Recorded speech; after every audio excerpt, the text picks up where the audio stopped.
Hi there, and welcome to Module 5 of The Secret Sauce of Downsizing, Processing Your Emotions. In this module, we're going to talk a lot about communication.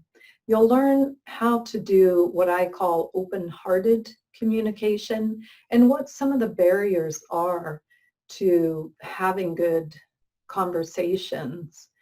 And I wanted to share a little bit of my story and a very difficult conversation that I had with my dad. My dad had been the primary caregiver for my mom through a 6-year neurodegenerative disease. And after she died, my dad stayed in the home that they had lived in for several years. And he was doing okay in the beginning. He was doing okay. But as time went by, we noticed that his health was really starting to suffer, and he was becoming more sad and more withdrawn. And the thing about my dad is that all through his life, he had been a very active, social, gregarious man.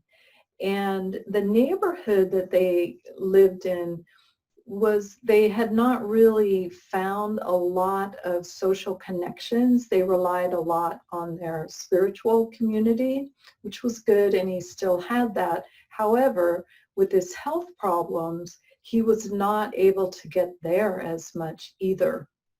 And my brothers and I, two of my brothers lived out of state, which compounded the problem. So we weren't able to visit very often. And when we all spoke together, we really felt like helping him find somewhere that he could have independent living, but also community close at hand would be most beneficial for him.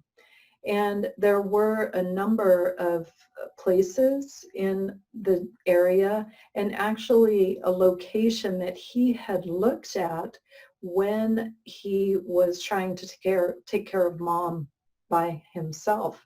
And he knew of this independent living community, and it was a very nice one. It had a lot of options for being able to feel like and live in such a way that you had your private apartment, but your meals and all of the other activities that they had scheduled really provided a lot of community activity. And we just kept feeling like it was what he needed. But it was a difficult conversation, and we would hint at it, and we would not get buy-in, and we couldn't quite figure out. None of us, it was like the elephant in the room. And none of us could quite figure out how to really have that heartfelt conversation with our dad until one day I did. I prepared in a way to really ask him questions in a way that he would understand my concern and also my desire for him to move back into good health for himself. And what came out of that conversation was that his biggest concern was that he didn't want to sell this home that he had been in, because that was, in his mind, really the only legacy that he had. That was the inheritance that he had for us. And moving into this retirement community would take a great deal of income. And he felt like it was more important for him to protect and provide for us. And when I learned that in that conversation, I just felt such a wave of compassion to finally understand what was on his heart and why it wasn't a move that he felt like he wanted to do. And when I was able to convey that our family was most interested in him having a high quality of life and that we knew for him the loneliness was creating greater health problems, he began to understand that as well.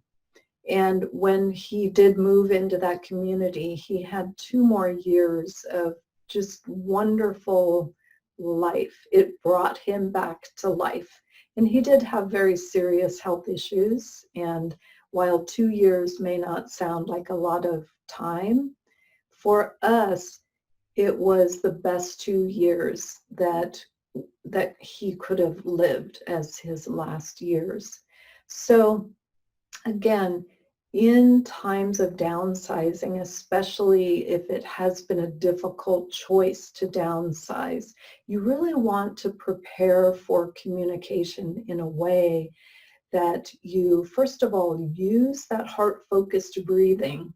Because remember, when we use that heart-focused breathing, we're calming our emotional thoughts that may be driving something that we have as an expectation. And it can, if we don't let go of those expectations, we can really stay stuck in some of the barriers to communication. So on your handout with this module, I've given you some ideas of what might hinder good, open-hearted communication. Some of those blocks are blaming for things that have been done, histories, and again, that comes with histories and thinking about the past and rehashing, resignation, justifying why we think something should be the way it is, and just negative projections. So when we prepare for open-hearted communication, if we go into heart-focused breathing first, that disappears all of those things that may be blocks. Because what it helps us do is go into compassion and listening in such a way that we may invite something to be said that wouldn't have otherwise be said. When we're constantly operating in a relationship that always goes a certain way, it always ends up the same way. So when you practice, and I gave you 3 steps to prepare for and to do open-hearted communication, you may want to role model that with one of your family members just to see how that feels. It might feel a little weird at first, doing heart-focused breathing, going into compassion, and exchanging communication. So when you do open-hearted communication, you are really listening to the words and you're listening for what we might call the essence of what is underneath. What's underneath that may not be being said, but is a felt sense. So I hope this helps you. Good communication is such a critical part in stressful things like moving for any reason, but especially if downsizing has come through difficult conditions.